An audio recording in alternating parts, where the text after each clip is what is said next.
So Hazrat Ali Razila Ta'ala anhu, he was the fourth rightly guided caliph. Before I start this topic, let me briefly show you some of the questions from past papers so you may get an idea how questions can be about Hazrat Ali Razila Ta'ala anhu. You can see a question, write an account of the martyrdom of Usman Razila Ta'ala anhu and election of Hazrat Ali Razila Ta'ala anhu. So a question can be like that, कि both Usman and Hazrat Ali's caliph, two events can be in single question. Why do you think Ali Razila Anhu encountered so much opposition after becoming Khalifa? Hazrat Ali's policy of changing governor appointed by Usman led to a lot of problems for him. Outline his reasons for making these changes, the effects of his policy. So, all that is the part of this question. Hazrat Ali Razila Anhu was a strong caliph. Give reasons to agree or disagree with the statement. Hazrat Ali's caliphate was riddled with problems. Describe what these problems were. Okay. So, if you have an idea about the questions, it will be easy when you will be listening the lecture. It will be easy for you to connect these questions to the points over there. Choose any one problem you have written in A part and say why you think it was significant. Battle of Camel, 10 marks question. Most serious consequences of the battle. That can be B part. Further, you can see more questions. So basically, the questions they are about events of Hazrat Ali's Caliphate, maybe about the battles. Three battles were there: Battle of Camel, Battle of Siffin, and Battle of Naharawan, or maybe about the administration and policy of Hazrat Ali Razila Talanu, or maybe a question can be about arbitration and Khawarij and all these problems. So I would suggest you that because today we have very short time now, 35 minutes, most of the part of this topic will be covered in coming class. So you should see all these questions at home. Like you can see the Battle of Siffin, Khawarij, arbitration, three things in a single question. So in that way, if these questions are in your mind, it will be easy for you to connect the topic and even prepare for exam in a good way. Now let's start from the beginning in detail. These are the notes you can study in detail, and these are the keynotes which I will use to cover this topic briefly. But I will try to cover all important things which can be used in most of the important answers. But if you'll study at home before coming to the class, it will be easier that you can ask the questions which you didn't understand or things which I could not cover in this class. So that's why I suggest that before coming to the lecture, it is better if you go through the notes or maybe read from your book. Hazrat Ali Razila Ta'ala Anhu, the fourth right guided caliph, he was appointed on 13th of Zilhajj, 35 AH, and continued his Khilafah till 21st of Ramadan, 40 AH. So 35 till 40 AH. That is the time period of Hazrat Ali's Caliphate. 24th of June, 656 CE, 28th January, 661. You can mention 656 till 666, 61 CE. Now, election, as I discussed earlier, Hazrat Usman Raziyallahu Ta'ala anhu, he was martyred by some of the rebels, some of the conspiracy makers, and they besieged the house of Usman Raziyallahu Ta'ala anhu. And after that, there was chaos in Medina for maybe 3 days. Now, the main issue that was to select a new Khalifa. As I discussed earlier, at the time of Hazrat Usman's election, that most of the people they supported Hazrat Usman Razila Talanu, but they had made a choice that after Usman Razila Talanu, Hazrat Ali Razila Talanu can be the new Khalifa. So apparently, or very clearly, people they were looking for Hazrat Ali Razila Talanu to be the new Khalifa. But you can see that things were difficult at that time. Things were changed, and there were conspiracies, and even there were rivalries between two branches of Quraysh, Banu Hashim and Banu Umayyah. So politically, that was a very difficult time. And anyone who would be the Khalifa, he would have great responsibilities, most importantly to punish the rebels or assassins of Hazrat Usman Raziyallahu Ta'ala anhu. Now, rebels, those who were over there, you may call them Sabites, they were from Egypt, Kufa, and Basra. And some people, even from new generation of the people of Makkah and Medina, they were also affected by the propaganda. But most importantly, those who were active, they were Egyptians and Kufa, Basra. Egyptians, they were leading them. Uh, More than 1,000 people, now maybe 12 or 1,300 people, they were from Egypt. 1,000 people, they were from Kufa, and 1,000 people from Basra. Though all of them, they were inspired by Abdullah ibn Sabah. But the main purpose of Abdullah ibn Sabah was not to unite the Muslim, but to divide them.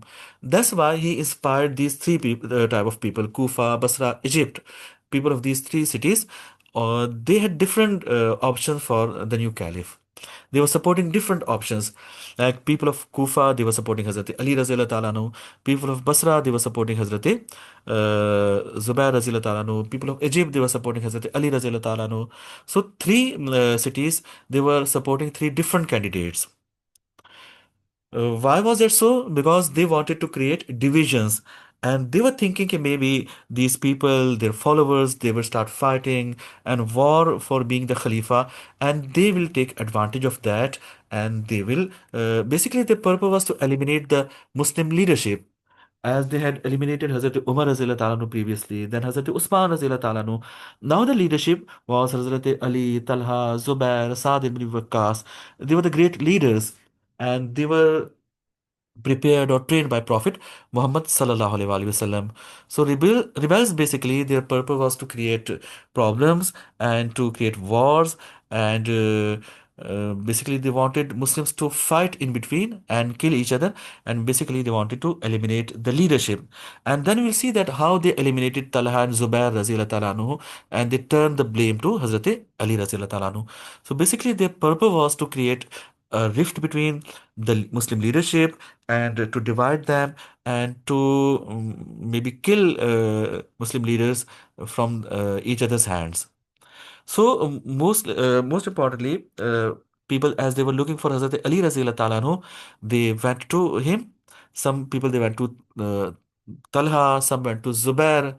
People of Kufa, they went to Talha. People of Basra, they went to Zubair. And people of Egypt, they went to Hazrat Ali Razila Talanu, and they asked them, "Ki, you should be the Khalifa." But all of them, they denied. They said, "Ki, how we can be the Khalifa? We never desired for that. And it's up to Majlis Shura. They will decide ki, who should be the Khalifa." Meanwhile, the rebel leader Al-Ghafaqi, when he saw that none of these people they are accepting Khilafah, so he made an announcement. He said that I'm giving you 3 days time, all of the people of Medina, and people of Medina they should choose a new leader in 3 days, and the new leader should be a close relative of Prophet Sallallahu Alaihi Wasallam. He should be a brave person, the bravest person. He should be the more knowledgeable person, and in that case we will accept that, and we are giving 3 days time. Now, as rebels, they were barbarous people. They had weapons and they had a small army as well. 3,000 army they had, and most of the important people of Medina they were outside for Hajj. So that was a difficult time. So Hazrat Ali Razila Ta'ala refused. He said, "Ki, leave me, seek someone else. We are facing a matter which has several colors, faces and colors, which neither hearts can stand nor intelligence." He said, very complicated thing is over there. So in this situation, I'm not going to accept a caliphate. He said, "I would like to be a counselor than a leader." So he denied. Talha Zubair also refused. Then Al-Ghafaqi, as I mentioned earlier, he days 2 days time. The third day, Khalifa should be selected. Meanwhile, the people of Medina, majority of the people of Medina, they insisted Hazrat Ali Razila Ta'ala anhu that it is a difficult time, and all the qualities which are mentioned by these people, they are in you only, and they will be agreed on your name as well. Otherwise, if you didn't accept at this time the position of Khilafah, then it can cause a great harm to the Khilafah, and Muslim leadership, and maybe these people they may create a lot of problems. Many people they will be killed as a result. So ultimately he accepted, and all the people they gathered in Masjid Nabawi by 18th of June 656 CE. It was 25th of Zulhijjah 35 AH, and all of them they took oath of allegiance over there at the hands of Hazrat Ali Razila Ta'ala. So he accepted after a pressure from all the people of Medina, and notable companions they also insisted. He said, I accept if you accept. I will do what I feel is best for you. Talha and Zubair Razila Talanu, they also took oath of allegiance. But after that, they said that they had taken oath of allegiance uh, on certain conditions. They said that their main condition was that if rebels will be punished, if assassins of Hazrat Usman Razila Talanu, they will be punished, then they will continue their oath of allegiance. Now, some accounts say that they pledged voluntarily, some said they were forced, and some even say that Hazrat Zubair did not take oath of allegiance. But most commonly, it is believed that they took oath of allegiance, but they put a condition that they will continue the oath of allegiance if rebels are punished in future. Some of the Sahaba at that time they did not take oath of allegiance, but they did not oppose Hazrat Ali Razil anhu, because for all of them the most important person who could be the Khalifa, that was Hazrat Ali Razil anhu. But some of important Sahaba they stopped for a while. They did not took oath of allegiance at that time. In that way, Saad ibn Abi Waqqas, Sayyid ibn Zayd, Abdullah ibn Umar, Usama ibn Zayd, Mughira ibn Shoba, and some others, but it doesn't mean that they did oppose or they opposed Hazrat Ali. They said, no, we will not oppose you. But we are not taking oath of allegiance because of the reason that Khilafah is a process which should be freely done. And Majlis Shura should not have any opposition. And if Majlis Shura has outer pressure, like rebels, they are controlling Medina, they are guiding and they are controlling and they are threatening the people. So this is not the way. And we will also take oath of allegiance, but if these things they are removed and things are settled down, and then we will officially take oath of allegiance, but we do not oppose you. So they did not oppose Hazrat Ali Razil Talano, but formally, according to the way of oath of allegiance, they stopped for a while. They didn't take oath of allegiance. They looked for things to be better in the future, and they didn't oppose, but they didn't take oath of allegiance because of the process which was done. It was internally forced or maybe outer pressure. Further, Umayyads they did not take oath of allegiance because they were also looking for the punishment of the rebels or assassins of Hazrat Usman Razil Taala, and some of them they were making propaganda as well. Banu Hashim they are involved. Hazrat Ali Razil Ta'ala anhu, he made the first address, and same like all the caliphs, he praised to Allah, he glorified Almighty Allah, and he said that he will take guidance from Allah, from the book, and same like all the previous caliphs, he delivered a speech, and he mentioned that for him, Muslim sanctity that is important, and he will try to maintain peace and order, and he will try to uh, uh, provide safety to everybody, or he will try to establish peace in a short time, and he will try his best to set the things as they should be. And he warned the people that there shouldn't be any bloodshed, and there shouldn't be any conspiracy, and there should be any civil war like that. And he also reminded people about their duties, and he also mentioned that those who are making propaganda, how they are condemned in the Quran and the Sunnah, and many things which you can see over here, they were discussed by Hazrat Ali Razila Talanu in his first address. Now, the first decision which was taken by Hazrat Ali Razila Talanu, we will conclude over here today, inshallah, after covering this topic, subtopic, that was to change the governors. Hazrat Ali Razila Talanu, he was on the point that all the problems faced by Hazrat Usman Razila Talanu, they were because of the governors. And these governors, they were his family members, and there were allegations that they are corrupt and they were plundering wealth and they were causing rebellions. But though the allegations, they were not true, and they were not proved, but Hazrat Ali Razila Talanu, he was on the point that he should take an action and should maintain order in that way. He decided that he will dismiss all the governors of Hazrat Usman Razila Talanu. His advisors, main advisors, Hazrat Abdullah ibn Abbas and Mughira ibn Shu'ba Razila Anhu, they advised Hazrat Ali Razila Anhu that he should wait for a while. He should let the things settle down and he should not change the governors. First, let the things should settle down and then he should take any action.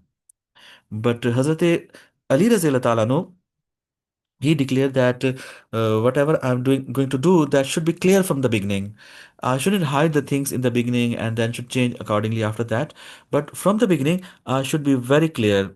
And he said that justice and religious mission or political expediency, like politically, I shouldn't play with the people that I'm accepting that them as a governor, and after that, after getting firmness or maybe power and control, I should remove them. No, I should be very clear from the beginning, he said. Now, governors which were changed, there were five governors. I will discuss who were changed and what happened as a result. In Basra, Abdullah ibn Amir, he was governor of Hazrat Usman Razila Talanu. He is the same governor who conquered many territories in the different parts of Central Asia and eastern part of the Khilafah. Now, he was replaced by Usman ibn Hunayf. So, Usman ibn Hunayf, he took control of Basra peacefully. There was no resistance. So, Basra was taken peacefully by Hazrat Ali Razila Talanu. Second province, that was Kufa. In Kufa, Abu Musa Ashari, he was the governor. Abu Musa Ashari, uh, he was removed, and Umrah ibn Shihab, he was the new governor appointed by Hazrat Ali Razila Talanu. But the people of Kufa, they did not accept this decision. Tuleha ibn Khuwailid, that was one of the commander over there, he returned that new governor, Umrah ibn Shihab, and he said that people of Kufa, they will not accept anybody else. They will continue Abu Musa Ashari as a governor. Abu Musa Ashari, after some time, he joined Hazrat Ali Razila Talanu. He took oath of allegiance, and in that way, Kufa also became the part of Hazrat Ali's Khilafah, and the issue was sought out in Kufa as well. The third province, that was Yaman. In Yaman, Yala ibn Munayya, he was the governor before, but Hazrat Ali Razila Anhu, he appointed Ubaidullah ibn Abbas, and he successfully took charge over there, and Yaman was also the part of the Khilafah. In Egypt, Abdullah ibn Sa'd ibn Abi Sarah was the governor. We have discussed in the previous class that he was also a military commander, naval commander. He was removed, and Qas ibn Sa'd ibn Ubada was the new governor. He also took government over there easily, and there was no rebellion. The last, that was Syria. In Syria, Hazrat Mawiya Razila Anhu, he was governor till the time of Hazrat Umar Razila Anhu. So 4 or 5 years of Hazrat Umar's Caliphate, 12 years of Hazrat Usman. So he was over there as a governor for more than 17, 18 years, and he had a very firm ground over there. And he was also the relative of Hazrat Usman Razila Anhu. And Banu Umayyah, they also moved over there. So over there, there was a confrontation, and as soon as the new governor Sahal ibn Hunayf, as soon as he reached to the border of Syria, he was stopped over there, and he was not allowed to take charge in Syria. So from these provinces, Kufa, Basra, Yemen, Egypt, and Syria. Four of them, they were taken by Hazrat Ali Razila Talanu easily. Governors were changed, but in Syria, Hazrat Mawiya Razila Talanu, he did not step down. So as a result, Hazrat Ali Razila Talanu, he was accepted Khalifa in all other provinces, in all other territories, but only part, that was Syria, and the governor over there was Hazrat Mawiya Razila Talanu. Further, inshallah, we'll study from here why Hazrat Muawiyah Razilullah Ta'ala, he refused to accept Hazrat Ali as a Khalifa or take oath of allegiance? What was his demand and how things continue after that towards the Battle of Camel and Siffin and Naharwan and ultimately martyrdom of Hazrat Ali Razila Ta'ala anhu. So uh, I think we should end over here today. If you have any questions, you can ask me now from this topic or maybe from the Usman's Caliphate. You can raise your hands and I can have your question.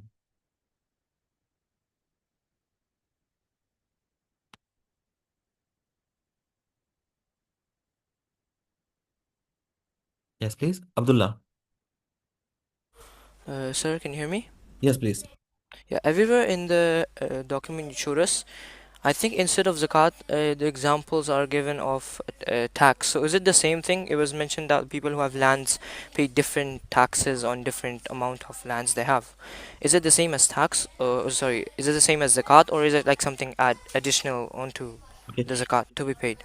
Okay. There are different taxes. In zakat, you can see that zakat on gold is 2.5%, on silver is 2.5%, on cash is 2.5%, on agricultural land it is maybe 10% even or 20% according to the situation. If it is irrigated naturally, then zakat is 20%. And if it is irrigated by artificial means, maybe canals or tube wells, then it is 10%. On mines, it is 25%. So zakat is for the Muslims and it also has a different ratio. Okay. Similarly, those who were non-Muslims, for them there was a different tax, and that was lesser than zakat. And in that, there was a policy that those who are able bodies, those who are the soldiers, or those who can serve in the military, if they are not serving in the military, they had to pay one dirham as 1 dinar as a tax annually. And old and women and children, they were exempted, they had not to pay any jizya tax. So nowadays maybe some people they make propaganda that jizya was a very huge tax and that was a burden. Basically, when you are living in any state, you have to pay a tax. Muslims, they were paying zakat tax, but that was a religious tax as well. But non-Muslims, they had to pay a very minimal tax, 1 dinar yearly, and that was called jizya. Furthermore, basically jizya was those who annex their state or their city after a discussion or after a treaty or after a dialogue, and they surrendered or they signed the treaty. But those areas which were conquered by force or cities, they were attacked by the Muslims, and they didn't made any treaty. For them there was kharaj, and kharaj was different for different people according to the situation of the war, and it was decided accordingly after that. Furthermore, those who were traveling in the state as traveler, like merchants, for them also there was certain taxes, and they were on the borders or maybe while they were entering or exiting the state. So this type of taxes were there. So I hope it is clear, or any ambiguity if you have, you can ask me further.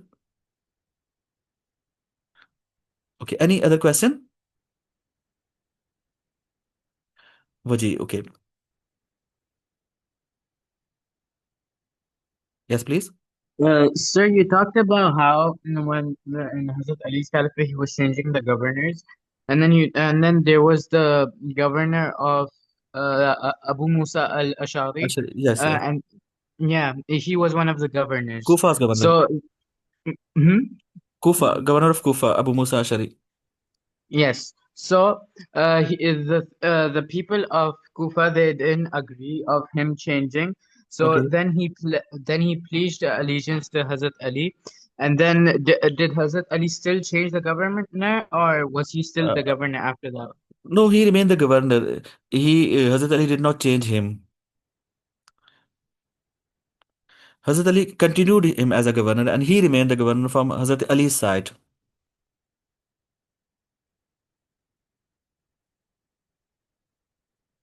Yes, Abdullah.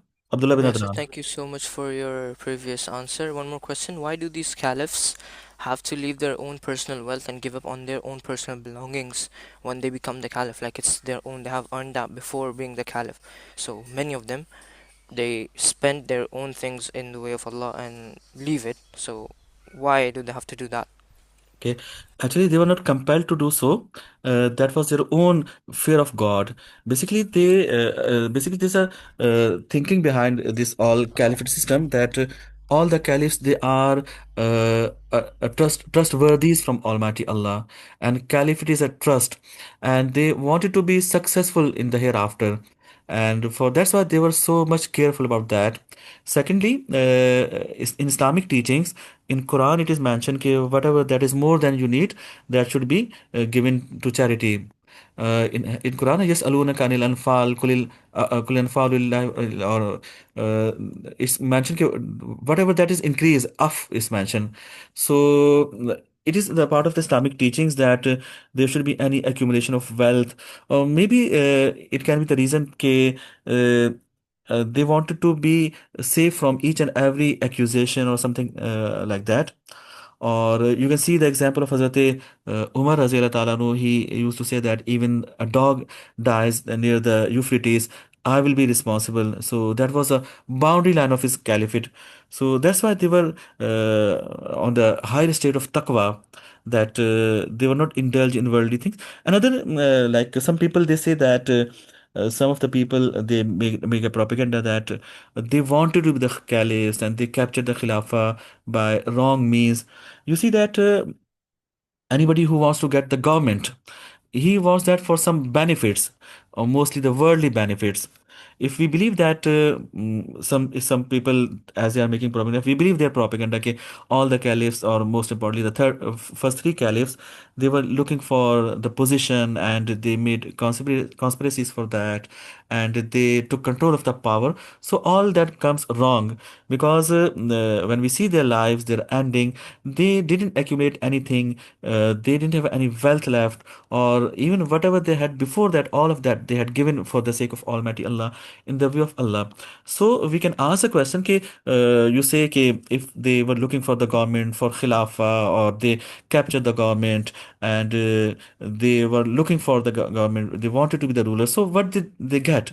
Did they get any benefits from that, any wealth, or they maybe favor their relatives? Nothing is like that. You can see that in Majlis Shura, when it was decided who should be the third caliph. So Abdullah ibn Umar, he was also one of the strong candidates, but Hazrat Umar Azlan said, no, his name shouldn't be in that list, and he did not appoint any of his relatives. You can see same like Hazrat Abu Bakr, Hazrat Umar, or even Hazrat Usman appointed some of the relatives because of his leniency, or maybe because of the need of that time. But he even spent each and everything in the way of God, and didn't take anything for him. That's why even rebels, they could not prove any like anything against him, any proof or something like that. And they were, or even you can see the details of that meeting when on the occasion of Hajj, people from all around the Khilafah, they were over there.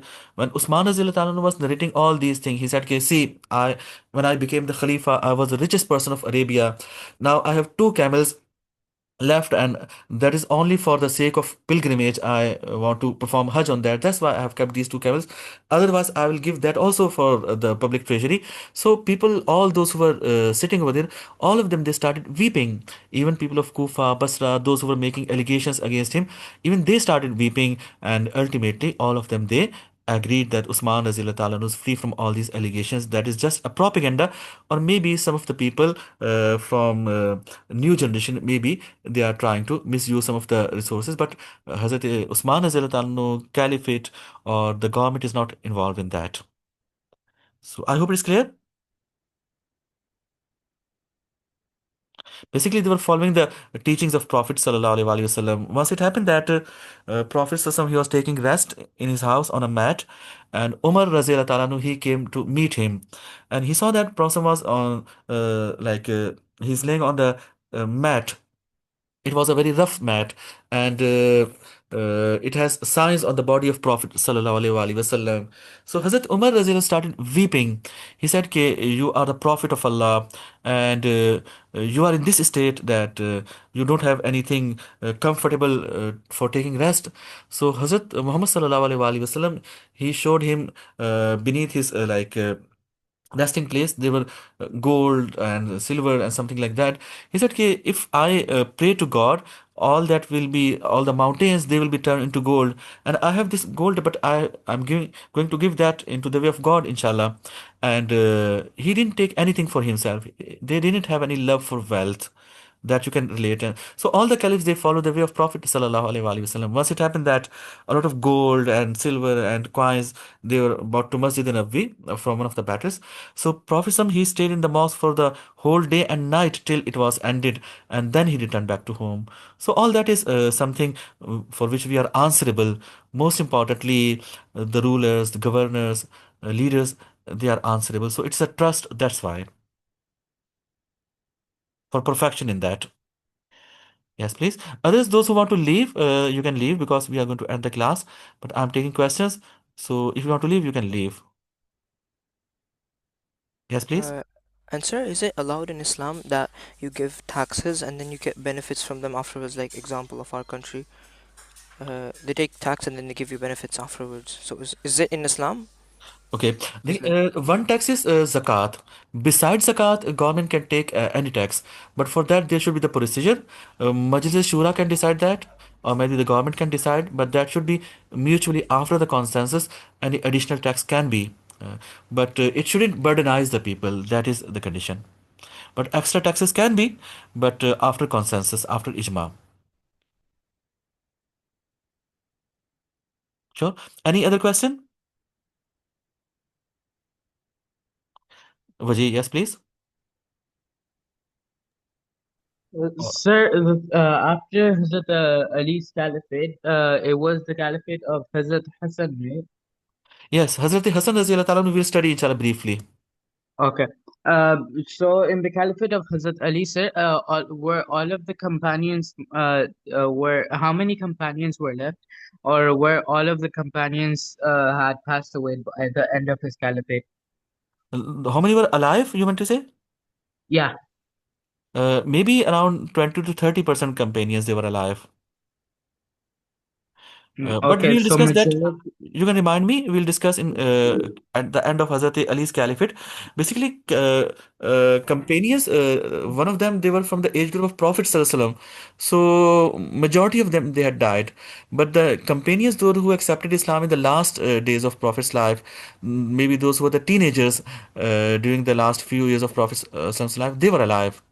But most of the companions from Meccan time period, they had passed away. Mahin, you can ask question. Yeah, sir, during the assassination of Usman, was there no Muslim at all in the entirety of Medina to come help him? Because at the time, the insurgents had surrounded his house and everything, but no one came to help. I was a little confused about that detail. Actually, all the people of Medina, they were less in number, those who were present over there. But they had besieged the house of Hazrat Usman Radhiyallahu anhu. So from the doors, they were protecting, like Hazrat Ali, Hazrat Hassan, Hazrat Hussain Radhiyallahu anhu, Hazrat Zubair Radhiyallahu anhu. Abdullah ibn Zubair Raziyallahu ta'ala anhu, they were protecting the door side. That's why for many days, for 40 days, they could not enter into the house of Hazrat Usman Raziyallahu ta'ala anhu. That was only possible when these people of Medina, they were protecting. But Hazrat Usman Raziyallahu ta'ala anhu, he had clear instructions that don't use any sword or just continue the dialogue. So Hazrat Usman did not allow. Even he could call military from Syria, but Hazrat Usman Raziyallahu ta'ala anhu, he was on the point of view that this issue shouldn't be sought out by the force, and it should be sought out by dialogue. He was on the point that all of these people, they are the citizens and they are misguided, though some people among them, they are the conspiracy maker, but majority of these people, they are innocent people and they are misled and misguided. So that's why it is our responsibility that we should continue dialogue. From that we can also learn the lessons that Hazrat Usman Azillah Talanu, he didn't use power to sort out an issue, but he used diplomatic channels or communication or means like that.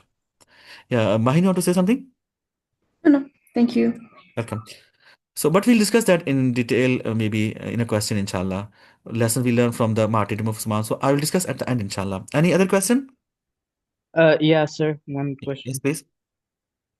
Sir, the thing was after the martyrdom of Hazrat Uthman, many of the companions, as we know, they demanded Hazrat Ali to take revenge or to avenge Hazrat Uthman. So one of could it be that one of the reasons why he didn't suddenly just go after all of the insurgents was because that we didn't know which of the people were insurgents, and they That we will discuss basically. inshallah in detail when we'll continue the topic. Na, it will be clear. Okay, I will discuss in detail inshallah that thing. okay, okay. Yeah. Any other question?